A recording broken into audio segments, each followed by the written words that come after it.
আমি প্রত্যেকটা প্রবাসী ভাইদের নিয়ে কিছুটা কথা বলবো। আমার প্রত্যেকটা প্রবাসী ভাই সবাই পরিবার পরিজনদের জন্য অনেকটাই বিসর্জন দিয়ে থাকে। সত্যি বলতে প্রবাসীরা নিজেদের জন্য বাঁচে না, বরং ফ্যামিলি পরিবার পরিজনদের জন্যই বাঁচে। সত্যি বলতে প্রবাসীদের ত্যাগ কোরবানিগুলো এই টুট দিয়ে কোনো দিন বলে শেষ করতে পারবো না। আমার জবানের আওয়াজ ফুরিয়ে যাবে।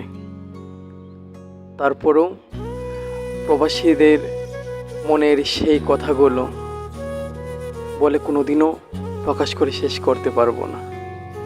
একটা প্রবাসী কী না করে নিজের পরিবার ফ্যামিলিদেরকে হাসি খুশি রাখার জন্য নিজের পরিবার থেকে দূরে চলে যায়, নিজের গ্রাম থেকে দূরে চলে যায়, নিজের দেশ থেকে দূরে চলে যায়, দূর প্রবাসে থাকে একলা একা।